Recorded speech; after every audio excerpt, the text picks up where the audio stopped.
Jean-Michel Renaud, Oui. papier d'actu, Ouais. poinçonné, 2018, Mm. le thème, mai 68 et après. Tu as été un des dessinateurs de pilotes mensuels à partir de 73. Ouais. C'était quoi, après 68, pilote?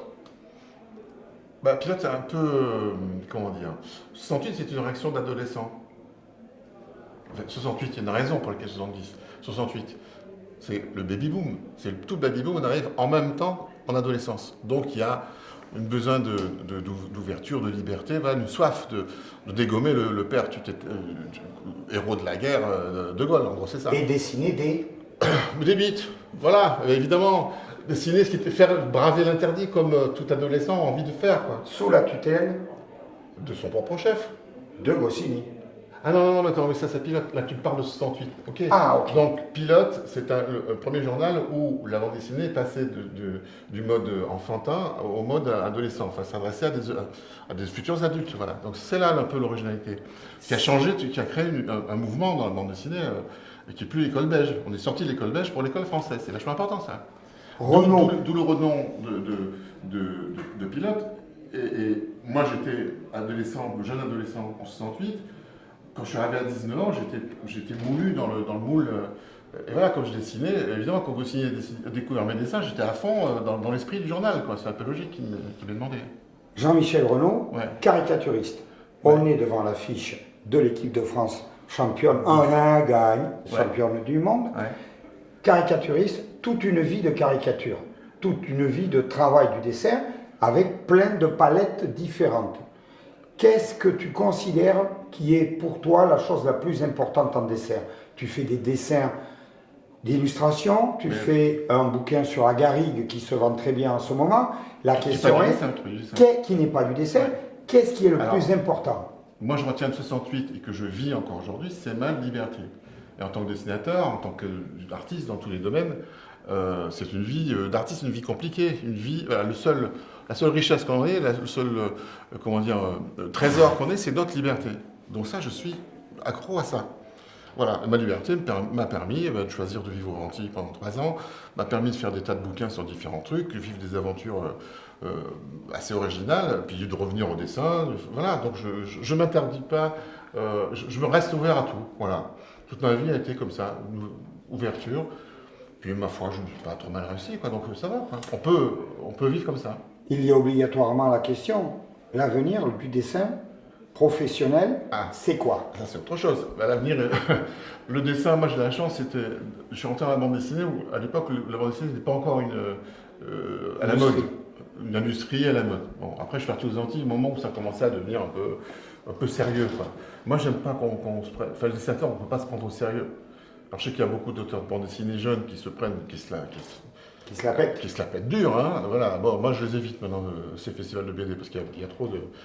Moi, à l'époque, les gens que je croyais côtoyer, qui m'ont ouvert leur part, c'était Jean Giraud, c'était Goscinny, c'était Uderzo, qui étaient d'un naturel très complètement assez naturel, gentil, bienveillant. Voilà, ça n'a rien à voir avec les gens qui se bouffent le nez, qui se comparent leur tirage. Enfin, c'est que des histoires de fric. Moi, ça me gave, ça. Et dans le dessin? Alors, la presse, c'est encore autre chose. La presse est malade suite à une grande révolution qui est Internet. Qui est une révolution que je considère comme une révolution aussi grave que celle de la fin des dinosaures. Ça a changé tout le monde. Voilà.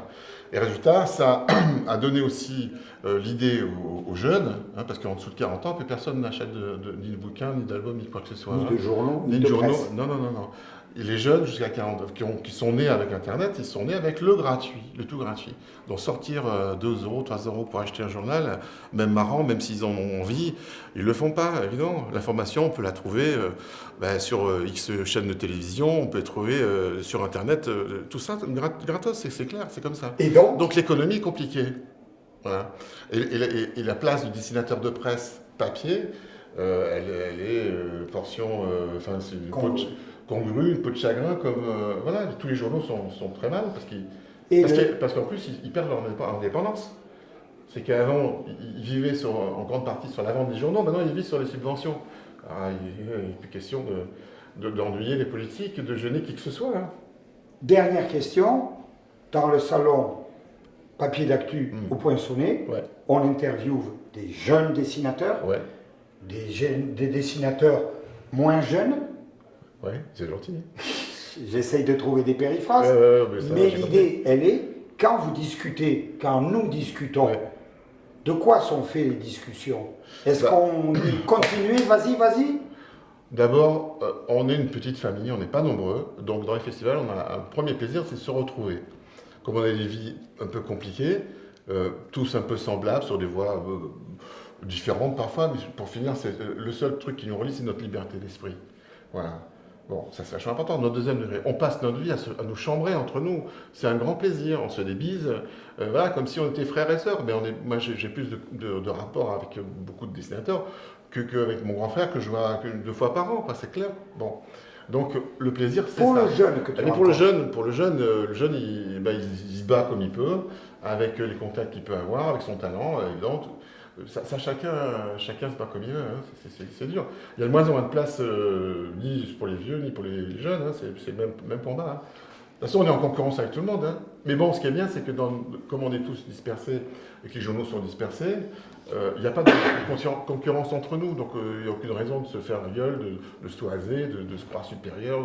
La bande dessinée, c'est comme ça, hein. Et pour finir, le La tirage. bande dessinée d'aujourd'hui. Le tirage Ouais. spécial avec des dés devant. Le fait qu'il soit bâillonné n'apporte strictement rien, mais moi j'aime bien le dire. Il est baïonné? Il est bâillonné. Par qui? Ah, baïonné, de Bayonne. C'est drôle, Ah monsieur. non, parce que je parlais de liberté d'expression, il est baïonné, ah bon? Monsieur est drôle. Oui, c'est que c'est... Monsieur est drôle. L'équipe, on a gagné. Bon, attendez, je précise une chose, c'est que j'étais très sympa avec lui, parce que les dents qu'il y a sur le côté, elles sont niquées chez lui, hein. Donc j'ai refait l'aventure, c'est sympa, hein. Bon, j'ai un peu exagéré différents trucs, mais c'est... C'était Jean-Michel Renaud, dentiste. Voilà. Chirurgien, professeur de chirurgie inesthétique. Merci.